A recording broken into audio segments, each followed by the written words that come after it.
En effet, moi, je connais les projets que je forme pour vous, déclare l'Éternel. Projets de paix et non de malheur, afin de vous donner un avenir et de l'espérance. Mais ceux qui comptent sur l'Éternel renouvellent leurs forces. Ils prennent leur envol comme des aigles. Ils courent sans s'épuiser. Ils marchent sans se fatiguer. Retenons fermement l'espérance que nous proclamons, car celui qui a fait la promesse est fidèle. Si tu traverses de l'eau, je serai moi-même avec toi. Si tu traverses les fleuves, ils ne te submergeront pas. Si tu marches dans le feu, tu ne te brûleras pas, et la flamme ne te fera point de mal. Celui qui vous appelle est fidèle. C'est aussi lui qui le fera. Le Dieu de toute grâce vous a appelé en Jésus-Christ à sa gloire éternelle.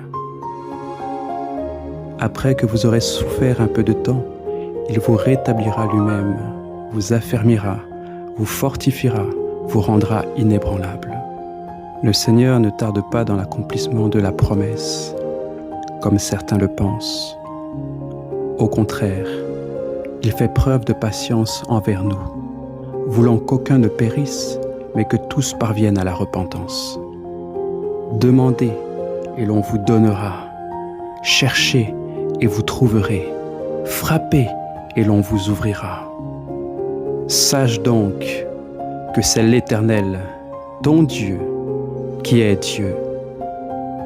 Ce Dieu fidèle garde son alliance et sa bonté jusqu'à la 1000e génération envers ceux qui l'aiment et qui respectent ses commandements.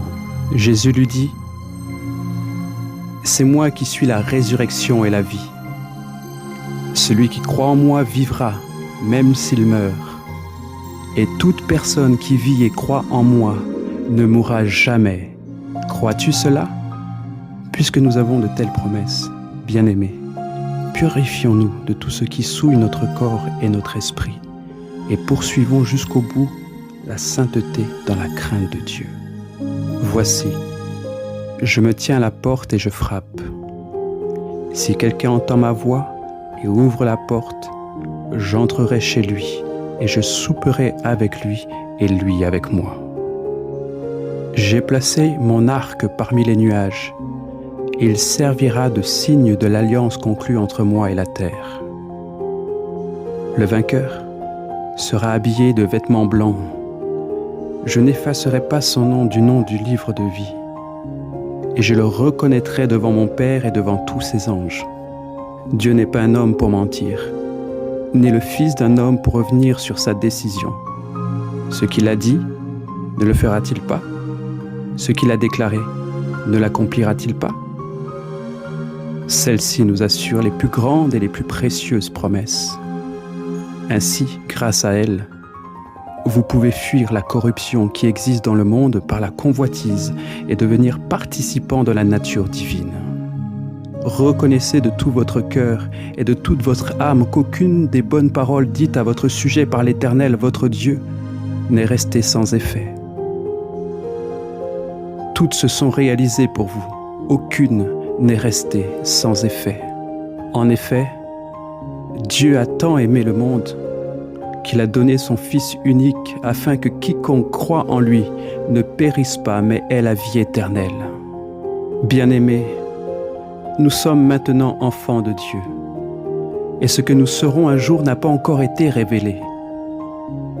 Mais nous savons que, lorsque Christ apparaîtra, nous serons semblables à lui parce que nous le verrons tel qu'il est. Toute personne qui possède cette espérance en lui se purifie comme lui-même est pur. En effet, l'exercice physique est utile à peu de choses, tandis que la piété est utile à tout, car elle a la promesse de la vie présente et de la vie à venir. Mais l'Écriture a déclaré le monde entier prisonnier du péché, afin que ce qui a été promis soit accordé par la foi en Jésus-Christ à ceux qui croient. Si vraiment vous corrigez votre conduite et votre manière d'agir, si vraiment vous faites justice aux uns et aux autres, si vous n'exploitez pas l'étranger, l'orphelin et la veuve, si vous ne versez pas le sang innocent dans cet endroit, et si vous ne vous tournez pas vers d'autres dieux pour votre malheur, alors je vous laisserai habiter ici, dans ce pays que j'ai donné à vos ancêtres depuis toujours et pour toujours. Voici pourquoi il est le médiateur d'une alliance nouvelle.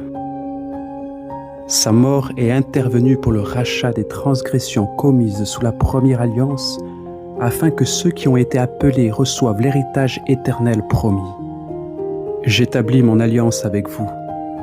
Aucune créature ne sera plus supprimée par l'eau du déluge et il n'y aura plus de déluge pour détruire la terre. Mais en réalité, Jésus possède un service bien supérieur et ce d'autant plus qu'il est le médiateur d'une meilleure alliance fondée sur de meilleures promesses. Lorsque tu as fait un vœu à Dieu, ne tarde pas de l'accomplir, car il n'aime pas les hommes stupides. Accomplis le vœu que tu as fait.